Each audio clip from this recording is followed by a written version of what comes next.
A 44% increase to Social Security benefits. How does that sound? Well, today we're going to address exactly what is going on, what the Social Security Subcommittee just said this week. We're going to address what is currently being discussed and how this could potentially impact you in the near future. Social Security recipients are those that are being underpaid every single month. Millions and millions of people are living in poverty because of Social Security checks. And now the Social Security Subcommittee is coming out and asking Congress for action, not inaction. So stick around for this entire video and I'll explain exactly what is going on.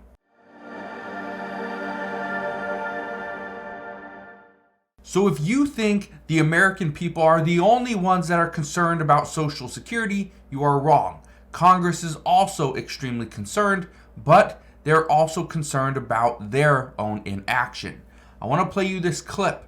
There is a new hearing out that was done by the subcommittee.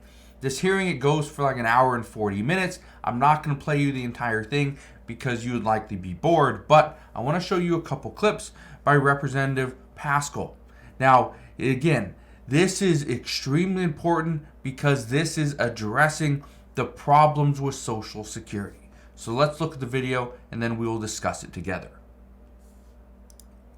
When there's 10,000 baby boomers a day who become eligible for Social Security, when there's close to 70 million Americans who receive Social Security payments, this is not the time to be cutting. The thing that I hear most in my district from individuals when I call and go home is that they can't get in touch with a human being or a voice on the other side that can answer a question for them. And let me know in the comment section, are you or have you ever called, tried to get an answer from somebody from the Social Security Administration, and you were pretty much left on hold? Nobody could answer your phone call. Let me know down in the comment section below.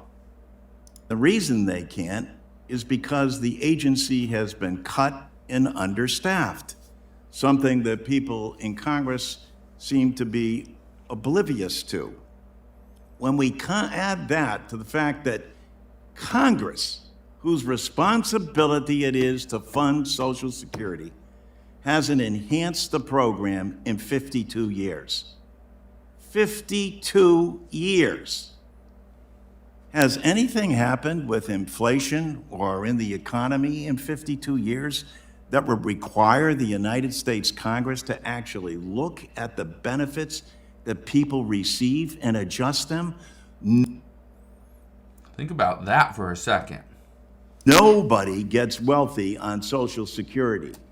On average, $18,000 per male, $14,000 per female. And in the United States of America, with our vast budget, 5 million of our fellow Americans get below poverty level checks. Is there any conversation about adjusting them? No. He's being very clear. There has not been any conversations about adjusting these benefits. Over 5 million people, okay? Millions and millions of people are living in poverty because they are getting Social Security checks. That is what they're relying on. Where more than 99% of their income is coming from Social Security. That means less than 1% is coming from somewhere else. That is troubling. And this is why millions and millions of Americans have been demanding an increase to benefits for many years. This isn't a new conversation. This is just a conversation that has picked up steam over the past recent years because of the rise of inflation. Inflation has caused millions of people to not be able to afford food, medication, housing, transportation, and things like that. All essentials. This is a problem. But now let's look at this, because now he is actually calling out Republicans. And I will address this in just a minute because it's not only Republicans, it is both Republicans and Democrats that are just taking inaction. But listen to this. It's why Republicans are not embracing a 23 million Americans receiving a tax cut and raising 5 million people out of poverty, and then that money going right back into their communities that they represent. If you can point to me any better economic development plan in the country, I'd be glad to take a look at it, but there isn't. So right there, he is saying that, why are we taxing people on Social Security? We are taxing people that are getting a lower, less than poverty level check. Okay, they're living in poverty. Why are we taxing these people? What we should do is don't tax these people. Let them take that money, redistribute it back in their community, right? Paying for medication, paying for food at a restaurant or a grocery store. Maybe they go bowling or they play bingo. It doesn't matter what it is, but put the money back in the community. Once the money is back in the community, again, it will be taxed eventually. Why are we taxing people on Social Security? It makes absolutely no sense. Well, let's keep listening. And this goes to the people that need it the most. And where do they spend that money? Right back in their community. And then until we address and face up to these glaring inequities, this may be great conversation, but it's not going to fix what's wrong with Social Security. What's wrong with Social Security is Congress inaction. He said it right there. There's a lot of discussions and there's conversations. And I've been telling you this for the past couple of years. The conversations are being had. The discussions are there and the negotiations are close. But it's Congress. Congress's inaction is causing the problems for Social Security. Let's keep listening. Not doing anything. 40 years ago, in 1983, they took a look at solvency and said, well, you know what we're going to do? We're going to raise the age. And what they found out in the process is that for every year you raise the age, it's a 7% cut in benefits. Did you know that? That according to reports, every single year we increase the full retirement age, which as of right now is age 67. If we raise it to age 68, that's a 7% decrease in lifetime benefits. If we raise it to age 69, that would be 7% per year, which means 14%. But there's conversations being had right now that let's raise the full retirement age from age 67 up to age 70, which is 3 years, at 7% per year. That's a 21% decrease in lifetime benefits by raising the full retirement age. Let's keep listening. Friends and colleagues on the other side are proposing raising the age to 70, which would be a 21% across the board cut, going along with the inaction by Congress that in 2033 would mean a 20% cut. That's a 40. Before he goes and says his number, just to give you an idea, he's going to give us a little bit of a better number. I'll play that really quick and then I'll explain what's really going to happen. 3% cut to. So he says a 43% cut. It's actually worse than that. According to the most recent reports, it is not going to be a 22% cut.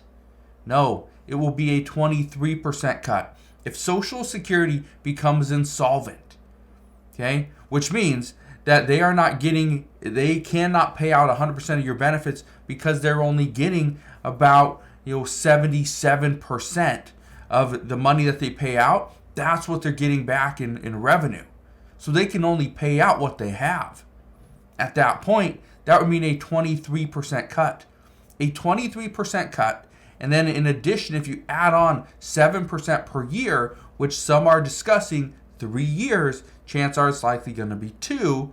Well, that puts us 21 or 23% plus 14%. That's 37%. Okay? 37%. Or add on the additional third year, that takes us to a 44% change in benefits. This is why they're saying we need to increase benefits. Increase benefits now. Don't wait, do it now. Because this is needed. Let's finish off with what he has to say. The people on average who are getting $18,000 a year if you're a male, $14,000. It's long overdue for Congress to step up and take action. So what do you think? He's calling out Congress. Okay? Members of Congress are calling themselves out, saying that they have pretty much taken inaction. And this has been going on for years, for decades. What do you think of this? Here's what I think. I think these Social Security Subcommittee hearings are important. They're critical. They're now getting the word out. They're now showing the American people they care. But at the same time, they're bringing up the real problems, bringing up the questions, and talking about potential solutions. Now, he's not talking about a bunch of different bills, which there are a bunch of different bills out there right now. But what he's talking about is just simple facts. Males get about $18,000 per year. Females get about $14,000 per year on Social Security. And if we just eliminate taxes to Social Security recipients, we can pull about 5 million people out of poverty. But he's also talking about ensuring that Social Security is around. Let's not raise the full retirement age. That's not our only option. Now, if we did raise the full retirement age, could we also provide an increase to offset this? The answer is yes. But how do we fund this?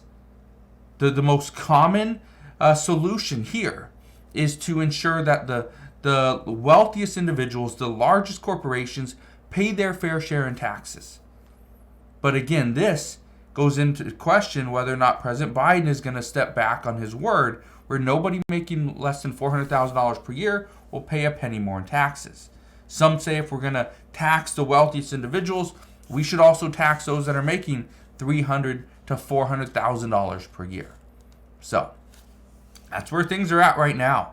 Again, this was a subcommittee hearing from October 18th. They now have the video out on YouTube. You can go and watch it.